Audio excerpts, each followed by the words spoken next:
Silent gall stones की surgery करानी चाहिए कि या नहीं। सबसे पहले तो ये समझने की ज़रूरत है कि साइलेंट गॉल स्टोन्स होते क्या हैं। Basically it's a kind of an incidental finding कि पेशेंट किसी और वजह से अल्ट्रासाउंड कराने जाए और पता ये लगे कि गॉल ब्लैडर में स्टोन्स हैं, जैसे पित्ते में पत्थरी जिसको कहते हैं। उसके बाद सवाल ये है कि मुझे तो प्रॉब्लम करता नहीं, तो मैं इसकी सर्जरी क्यों कराऊं। तो इसका जवाब ये है कि जी इसकी अगर हमें कॉम्प्लिकेशंस का पता हो तो हमें ये डिसीजन करने में बड़ी आसानी हो जाएगी कि क्या इसकी सर्जरी करानी चाहिए कि नहीं। अगर साइलेंट गॉल स्टोन है तो इसका मतलब ये नहीं है कि कॉम्प्लिकेशन नहीं होगी। इसकी कॉम्प्लिकेशन ये है कि स्टोन जो है वो रोल करके तो बिल्कुल गॉल ब्लैडर की डक्ट में आके फंस जाता है, जिससे से गॉल ब्लैडर ब्लॉक हो जाता है। और अगर वो ब्लॉक हो जाए तो हम उसको म्यूकोसील कहते हैं, जो कि बड़ी पेनफुल कंडीशन है, इट बिकम्स एन इमरजेंसी। और अगर ज़्यादा देर के लिए ब्लॉक हो जाए तो इसी म्यूकोसील के अंदर पस पड़ जाती है, तो ये और भी ज़्यादा प्रॉब्लम हो सकती है।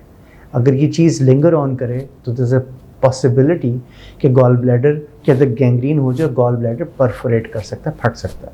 तो सारी की सारी जो हैं कंडीशंस वो काफ़ी ख़तरनाक किस्म की सिचुएशंस हैं, emergency situation, life threatening situations हैं। उसके बाद एक और जो कॉम्प्लिकेशन रिपोर्टेड है, डॉक्यूमेंटेड है, दैट इज़ पैनक्रेटाइटिस। अगर ये तीन चीज़ें ना भी हों तो पैनक्रेटाइटिस अनदर कॉम्प्लिकेशन जो कि साइलेंट के साथ पहली प्रेजेंटेशन ही पैनक्रेटाइटिस के साथ होती है। और पैनक्रेटाइटिस की वजह से पेशेंट को डायबिटीज़ भी हो जाती है और फिर लाइफ लॉन्ग आप समझे मॉर्बिडिटी, जिसके अंदर खाने का हज़म करना, दैट इज़ अ प्रॉब्लम। और एक चीज़ जिसका मैं ज़रूर तज़किरा करना पसंद करूँगा वो ये है कि हमारी सोसाइटी या अनफॉर्चुनेटली जो कैंसर है गॉल ब्लैडर का, 100% of the cases of gall bladder cancer के अंदर गॉल स्टोन्स रिपोर्टेड हैं। इसका मतलब ये नहीं कि gall stone 100% of gall stones के अंदर कन्वर्जन इनटू कैंसर होगा, लेकिन ये बात ज़रूर है कि तमाम कैंसर के केसेस के अंदर गॉल ब्लैडर के अंदर स्टोन्स रिपोर्टेड हैं।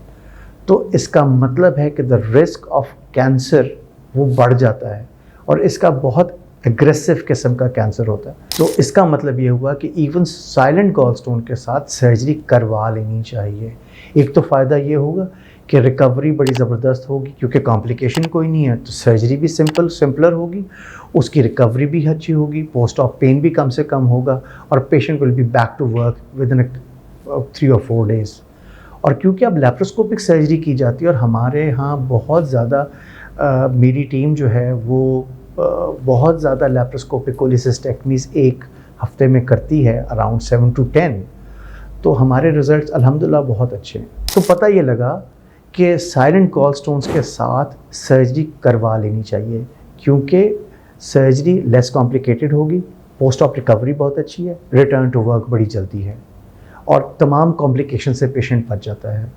और उसके साथ क्योंकि हम लैप्रोस्कोपिक कोलिसिस्टेक्टमी करते हैं, कैमरे वाली सर्जरी करते हैं, और अल्हम्दुलिल्लाह हमारी टीम 8 से 10 केसेस पर वीक ऑफ लैप्रोस्कोपिक कोलिसिस्टेक्टमी करती है। तो it's a very common procedure और इसके रिजल्ट्स बहुत अच्छे हैं।